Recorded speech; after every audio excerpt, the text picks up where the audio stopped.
उत्तर प्रदेश के मेरे सभी भावी शिक्षकों और लेखपालों को प्यार भरा नमस्कार। आज के वीडियो में हम बात करने वाले हैं उत्तर प्रदेश की मिट्टी के बारे में और उत्तर प्रदेश में कौन कौन सी मिट्टी पाई जाती है और कितने प्रकार की मिट्टी पाई जाती है और किस विशेष क्षेत्र में कौन सी मिट्टी पाई जाती है। यहाँ से क्वेश्चन पूछ लिए जाते हैं कि बताइए कौन यह मिट्टी किस क्षेत्र में पाई जाती है। तो इससे संबंधित जो महत्वपूर्ण प्रश्न बनते हैं उससे संबंधित हम 15 महत्वपूर्ण प्रश्न आज इस वीडियो में हम पढ़ने वाले हैं। यह यूपी जीके का क्लास 5 है। यदि आपने इससे पहले की क्लास नहीं देखी है तो डिस्क्रिप्शन बॉक्स में आपको उसकी लिंक मिल जाएगी, जरूर उसको देखें। तो आइए शुरुआत करते हैं। आज का पहला क्वेश्चन है, मृदा शब्द की उत्पत्ति किस भाषा से हुई। ऑप्शन है लैटिन, अरबी, फ्रेंच, इनमें से कोई नहीं। तो दोस्तों इसका आंसर हो जाएगा लैटिन।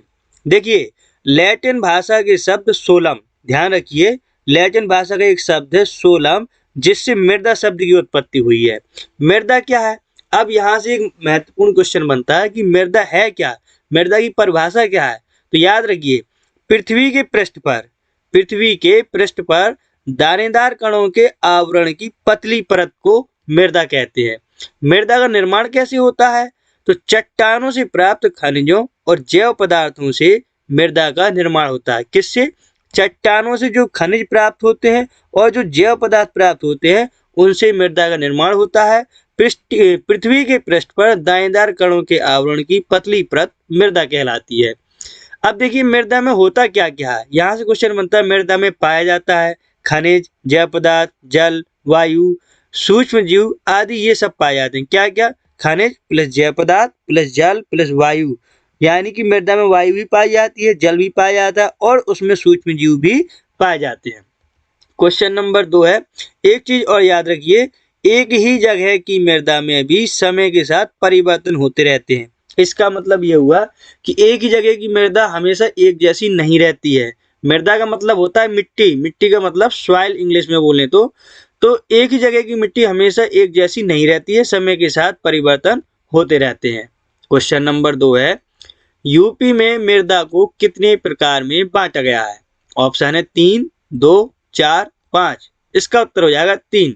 देखिए दोस्तों यूपी की जो मृदा है उसको 3 भागों में बांटा गया या 3 प्रकारों में बांटा गया। देखिए क्लास 1 और क्लास 2 में हमने बताया था कि यूपी को 3 भौतिक विभागों में बांटा गया है। भौतिक विभाजन की दृष्टि से देखा जाए या भौगोलिक विभाजन की दृष्टि से देखा जाए तो उत्तर प्रदेश को 3 भागों में बांटा गया है। उसी आधार पर हम यूपी की मृदा का भी अध्ययन करेंगे। तो कौन कौन सी है? देखिए पहला भाग था भावर एवं तराई क्षेत्र, तो हम पढ़ेंगे भावर एवं तराई क्षेत्र की मृदाएं। दूसरा था मध्य या गंगा का मैदान या गंगा यमुना का मैदान, तो हो जाएगा मध्य के मैदानी क्षेत्र की मृदाएं। और तीसरा दक्षिण या बुंदेलखंड का पहाड़ी पठारी क्षेत्र, तो उसी प्रकार से तीसरी मृदा का प्रकार हो जाएगा दक्षिण के पहाड़ी पठारी क्षेत्र की मृदाएं। तो याद रखिए इसको। पहली वीडियो मैंने आपसे बताया था कि इन तीनों प्रकारों को याद रखना बहुत जरूरी है। ये 3 प्रकार जब आपको याद रहेंगे भौतिक विभाजन के तो आपको इससे संबंधित सारे क्वेश्चन याद हो जाएंगे।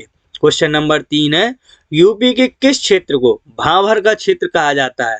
ऑप्शन है उत्तरी क्षेत्र को, दक्षिणी क्षेत्र को, पूर्वी क्षेत्र को या पश्चिमी क्षेत्र को। तो इसका उत्तर हो जाएगा उत्तरी क्षेत्र को। देखिए दोस्तों पहला था भावर और तराई क्षेत्र, तो भावर और तराई 2 शब्द हैं यहाँ पर, ध्यान रखिए भावर और तराई 2 शब्द हैं। तो भावर क्षेत्र अलग हो जाता है और तराई क्षेत्र थोड़ा सा अलग हो जाता है। अब देखिए यूपी का जो उत्तरी अर्थात भावर का क्षेत्र हिमालयी नदियों के भारी निक्षेपों से निर्मित है। यहाँ पर कृषि कार्य असंभव है क्योंकि यहाँ का जो भूमि होती है वो उबड़ खाबड़ होती है।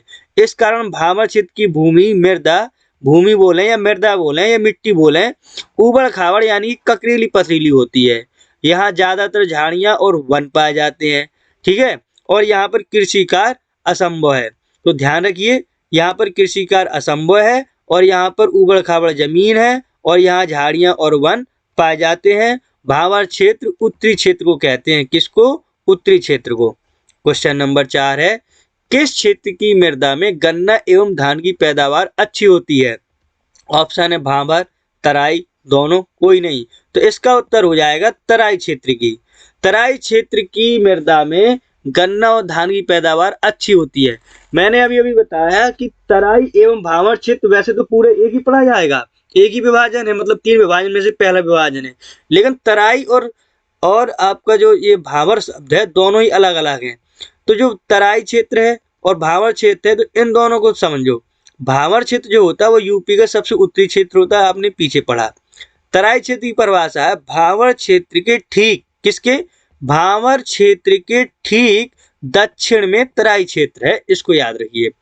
अब देखो, भावर क्षेत्र की मृदा छिछली होने के कारण यह अनउपजाऊ है, लेकिन वर्षा की अधिकता और भूमि उर्वर होने के कारण तथा महीन कणों के निक्षेप से निर्मित तराई क्षेत्र की मृदा समतल, दलदली, नम व उपजाऊ होती है। इसीलिए इसमें अधिक पानी वाली फसलें जैसे कि गन्ना, धान की खेती अधिक मात्रा में की जाती है। तो याद रखिए, भामा क्षेत्र में कोई भी फसल नहीं होती है, लेकिन तराई क्षेत्र में गन्ना और धान की फसलें होती हैं, क्योंकि वहां की मिट्टी दलदली होती है, इसीलिए अधिक पानी वाली फसलें वहां उगाई जाती है। और एक बात और याद रखिए कि इस क्षेत्र की जो फसलें होती हैं वो स्वास्थ्य के लिए कम ठीक होती है, क्योंकि यहाँ की फसलें दलदली होती हैं, यहाँ की मिट्टी दलदली होती है। क्वेश्चन नंबर 5 है, भावर व तराई क्षेत्र में किस प्रकार की घास होती है? ऑप्शन है लंबी घास, छोटी घास, दोनों, कोई नहीं। इसका उत्तर हो जाएगा लंबी घास। भावर और तराई वाले क्षेत्र में लंबी लंबी घास होती है। मैंने पहले बताया कि भावर क्षेत्र में लंबे लंबे वन और पेड़ पाए जाते हैं, तराई क्षेत्र में पानी वाली फसलें धान होती हैं और गन्ना होता है, लेकिन लंबी घासें भी यहीं पर होती हैं। इस क्षेत्र में साल, हल्दू, सेमल, साखू के वृक्ष तथा लंबी घासें पाई जाती हैं। क्वेश्चन नंबर 6 है, मध्य या गंगा यमुना मैदानी क्षेत्र की मृदा को क्या कहा जाता है? ऑप्शन है जलोढ़ मृदा, कछारी मृदा, भात मृदा या ये सभी। इसका उत्तर हो जाएगा ये सभी। देखो, ये मृदा काप मिट्टी, कीचड़ और बालू से निर्मित होती है। जो गंगा यमुना के मैदानी क्षेत्र की मृदा है किससे निर्मित होती है? काप मिट्टी, कीचड़ या बालू से निर्मित होती है। पोटास व चूना प्रचुर मात्रा में होता है इसमें। फास्फोरस, नाइट्रोजन, जीवाश्म का अभाव होता है, यानी कमी होती है। क्वेश्चन नंबर 7 है, मध्य मैदानी क्षेत्र की मृदा को कितने भागों में विभाजित किया गया है? ध्यान रखिए, अभी हम पढ़ रहे थे भावर और तराई क्षेत्र की मृदा के बारे में, अब दूसरा भाग आ गया मध्य और मैदानी भाग के बारे की मृदा पढ़ रहे हैं हम। तो याद रखिए, इसके ऑप्शन है 2, 3, 4, 5। इसका उत्तर हो जाएगा 2। मध्य मैदानी क्षेत्र की मृदा को 2 भागों में विभाजित किया गया। कौन कौन सी? खादर या कछारीय या नवीन जलोढ़ मृदा, और बांगर या पुरानी जलोढ़ मृदा। खादर का ही नाम है कछारीय या इसी को नवीन जलोढ़ मृदा भी कहते हैं, और बांगर का नाम है पुरानी जलोढ़ मृदा। तो ध्यान रखिए, एक मिट्टी के कई नाम हैं, इसके और भी अन्य नाम है, वो आगे हम बताएंगे। तो इसको 2 भागों में बांटा गया, खादर और बांगर। खादर को कहते हैं खादर या कछारीय या नवीन जलोढ़ मृदा, और बांगर या पुरानी जलोढ़ मृदा।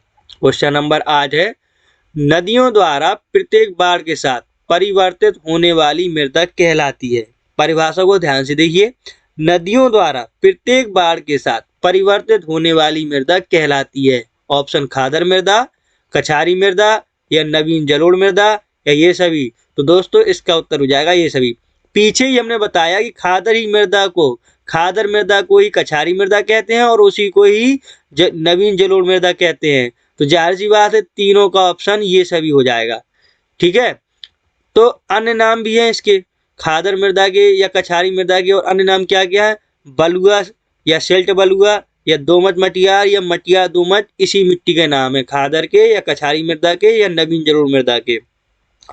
अवसादी पदार्थों से निर्मित होने के कारण उर्वरा शक्ति अधिक, अतः खाद देने की आवश्यकता नहीं पड़ती है। अवसादी पदार्थों की मात्रा यहाँ अधिक है, उर्वरा शक्ति यहाँ अधिक होती है, अतः यानी कि यहाँ पे उर्वरा शक्ति का मतलब है फसल की उपज जो होती है वो ज्यादा हो जाती है, अतः इसमें खाद देने की आवश्यकता नहीं पड़ती है। कौन सी मिट्टी में? खादर मृदा में क्या देने की आवश्यकता नहीं पड़ती है? क्या देने की आवश्यकता नहीं पड़ती है? बताइए। खाद देने की आवश्यकता नहीं पड़ती है, देखिए ये लिखा है यहाँ पे। और रंग इसका होता है हल्का भूरा छिद्रयुक्त। तत्व इसमें होते हैं चूना, मैग्नीशियम और पोटास। क्वेश्चन नंबर 9 है, गंगा यमुना मैदानी क्षेत्र। देखिए कहीं पर हमने मध्य लिखा है, कहीं पर गंगा यमुना लिखा है, तो दोनों का मतलब एक ही है, याद रखिए। गंगा यमुना मैदानी क्षेत्र का वह भाग जहाँ नदियों के बाढ़ का पानी या जल नहीं पहुंच पाता, वहाँ की मृदा कहलाती है। बांगर मृदा, पुरानी जलोढ़ मृदा, दोनों, कोई नहीं। तो क्वेश्चन नंबर 8 में हमने बताया था कि बांगर मृदा को ही पुरानी जलोढ़ मृदा कहा जाता है, तो इसका ऑप्शन हो जाएगा दोनों। इसका उत्तर हो जाएगा दोनों। इसके अन्य नाम भी हैं। क्या क्या नाम है बांगर मृदा के? उपहार मृदा, दोमट, मटियार या बलुई दोमट। उर्वरा शक्ति क्षीण होती है, अतः अधिक खाद की जरूरत पड़ती है। पिछली मिट्टी जो हमने पढ़ी थी उसमें क्या उर्वरा शक्ति अधिक थी, इसीलिए वहां खाद की आवश्यकता नहीं थी, लेकिन इसमें खाद की आवश्यकता पड़ती है। नाइट्रोजन और फास्फोरस की कमी होती है। क्वेश्चन नंबर 10 है, ऊसर भूमि वाले जिले हैं। ऊसर भूमि वाले जिले, देखिए मिट्टी यहाँ पर कई प्रकार की पाई जाती है। अब कौन कौन सी है? खादर भी पढ़ लिया हमने, बांगर भी पढ़ लिया, अब आ गया ऊसर। ऊसर मृदा या ऊसर भूमि वाले जिले कौन कौन से हैं? ऑप्शन है अलीगढ़, मैनपुरी, कानपुर, या उन्नाव, एटा, इटावा, रायबरेली, या सुल्तानपुर, प्रतापगढ़, जौनपुर, प्रयागराज, या ये सभी। तो दोस्तों इसका उत्तर हो जाएगा उपर्युक्त सभी। इन सभी जिलों में, इनको हमें याद रखना पड़ेगा, इन सभी जिलों में ऊसर भूमि वाले क्षेत्र हैं। इनके अन्य नाम भी हैं। किसके? ऊसर भूमि के अन्य नाम क्या क्या हैं? रेह, बंजर, कल्लर। उत्तर प्रदेश की 10% भूमि है जो ऊसर भूमि से ग्रसित है। ऊसर भूमि जहाँ पर पाई जाती है उसके 10%, उस 10% क्षेत्र में ये जिले आ जाते हैं। क्वेश्चन नंबर 11 है, मरुस्थलीय मृदा पाई जाती है। ऑप्शन है मथुरा में, आगरा में, अलीगढ़ में, या ये सभी। तो इसका उत्तर हो जाएगा ये सभी। इन तीनों जिलों में मरुस्थलीय मृदा पाई जाती है, याद रखिए। यह मृदा शुष्क तथा आर्द्र शुष्क क्षेत्रों जैसे कि राजस्थान, हरियाणा और पंजाब व यूपी के मथुरा, आगरा, अलीगढ़ जिले में पाई जाती है। अगर यहीं से क्वेश्चन बन जाए कि मरुस्थलीय मृदा किन राज्यों में पाई जाती है, तो आपके आंसर हो जाएंगे राजस्थान में, हरियाणा में, पंजाब में और उत्तर प्रदेश में। अब पूछा जाए उत्तर प्रदेश के किन जिलों में पाई जाती है, तो 3 जिलों में, मथुरा, आगरा और अलीगढ़ जिले में पाई जाती है। क्वेश्चन नंबर 12 है, काली मृदा को कहते हैं। काली मृदा को क्या कहते हैं? रेगुर मृदा, करेल मृदा, कपासी मृदा, या ये सभी। तो इसका उत्तर हो जाएगा ये सभी। देखिए दोस्तों, काली मृदा का दूसरा नाम रेगुर मृदा भी है और इसी को करेल मृदा भी कहते हैं। और कपास के लिए ये मिट्टी अच्छी होती है, काली मिट्टी, इसलिए इसको कपासी मृदा भी कहते हैं। यह कुछ पश्चिमी जिलों व बुंदेलखंड के कुछ क्षेत्रों में पाई जाती है।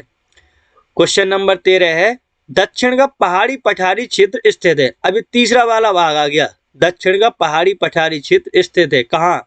मध्य मैदान के दक्षिण में, मध्य मैदान के उत्तर में, मध्य मैदान के पूर्व में, मध्य मैदान के उत्तर में।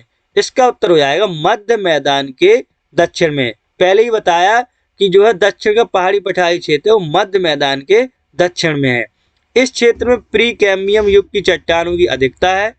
इसके क्षेत्र हैं ललितपुर, झांसी, जालौन, हमीरपुर, महोबा, बांदा, चित्रकूट, दक्षिणी प्रयागराज, गंगापार, मिर्जापुर, सोनभद्र और चंदौली का कुछ क्षेत्र आ जाता है बुंदेलखंड क्षेत्र में, या बोलें तो दक्षिण का पहाड़ी पठारी क्षेत्र में। और इस क्षेत्र की मृदा को बुंदेलखंडीय मृदा भी कहते हैं। क्वेश्चन नंबर 14 है, लाल मृदा का विस्तार है दक्षिणी प्रयागराज में, झांसी मिर्जापुर में, सोनभद्र चंदौली में, या ये सभी। तो दोस्तों इसका उत्तर हो जाएगा ये सभी। देखिए इन सभी जिलों में, 5 जिलों में, दक्षिणी प्रयागराज में, झांसी और मिर्जापुर में और सोनभद्र में, 5 के 5 जिलों में लाल मृदा का विस्तार है। एक बार ये क्वेश्चन आ चुका है यूपी पीसीएस में, तो उसमें ऑप्शन में झांसी और मिर्जापुर था। ध्यान रखिए जब आपको 5 मालूम होंगे तो कोई भी ऑप्शन आ जाएगा, आपका टिक लग जाएगा। इस मृदा क्षेत्र में दलहन व तिलहन पैदावार अच्छी होती है। क्वेश्चन नंबर 15 है और इस वीडियो का अंतिम क्वेश्चन है, परवा मृदा वाला क्षेत्र है। ऑप्शन है हमीरपुर, जालौन, बीहड़, ये सभी। देखिए दोस्तों, मैंने बीहड़ के बारे में पहले ही पुरानी वीडियो में बता चुका हूँ, लगभग तीसरी या चौथी क्लास में। तो अगर आपने वो नहीं देखा है तो देख लीजिए बीहड़ क्या होते हैं। तो इसका उत्तर हो जाएगा ये सभी। हमीरपुर, जालौन और बीहड़ में परवा मृदा पाई जाती है। अब देखिए पड़वा मृदा के अन्य नाम, इसको पड़वा भी कहते हैं और पड़ुआ भी कहते हैं। तो याद रखिए, ऐसे भी क्वेश्चन बन सकता है कि उत्तर प्रदेश में मिट्टी के प्रकार हैं, तो सभी मिट्टियों के नाम दे दिए जाएंगे। जब आपको मिट्टियों के नाम याद रहेंगे तो आप टिक लगा देंगे कौन सी है और कौन सी नहीं है। इसका रंग होता है लाल और भूरे रंग की, बलुई दोमट मृदा है ये। फसल इसमें होती है ज्वार। ज्वार एक खरीफ की फसल है और चना रबी की फसल है। तो यहाँ पर ज्वार और चना होता है। नोट, यूपी की अन्य मृदाएं भी हैं, उनको भी याद रखिए। देखिए हमने काली मृदा को पढ़ा, हमने परवा मृदा को पढ़ा, हमने बलुई मृदा को पढ़ा, और हमने जो भी मृदा पढ़ी उसके अलावा और भी मृदा है, वो कौन कौन सी है तो देख लो। मार या इसको कहेंगे मार, ये मृतिका मृदा, ये रंग काला होता है, इसको रेगोर मृदा के समान चिकना होता है ये, ठीक है। रेगोर मृदा किसको कहते हैं? काली मृदा को। काली मृदा को क्या कहते हैं? कपासी मृदा भी कहते हैं। और यहाँ दूसरी जो मृदा है वो राकर और राकड़ है, और एक और है भोंटा। भोंटा भी एक मृदा का रूप है, यानी एक मृदा का नाम है, मिट्टी का नाम है। तो याद रखिए मार या मृतिका, रौकर या रौकड़, और भोंटा, तो ये सभी मृदाएं। अब एक चीज और याद रखिए, संपूर्ण बुंदेलखंड में शुष्क खेती होती है। एक क्वेश्चन बनेगा कि बुंदेलखंड में किस प्रकार की खेती की जाती है, तो बुंदेलखंड में शुष्क खेती की जाती है। तो ये थे 15 महत्वपूर्ण क्वेश्चन, मृदा से लेकर, मिट्टी से, सॉइल से लेकर। कैसा लगा आपको वीडियो? आपको आप बता सकते हैं कमेंट करके आप किस जिले से हैं, और आपके यहाँ कौन सी मृदा पाई जाती है, और आपके यहाँ के जिले की क्या विशेषता है। तो मिलते हैं एक नए वीडियो में नए टॉपिक के साथ, तब तक के लिए नमस्कार, जय हिंद, धन्यवाद।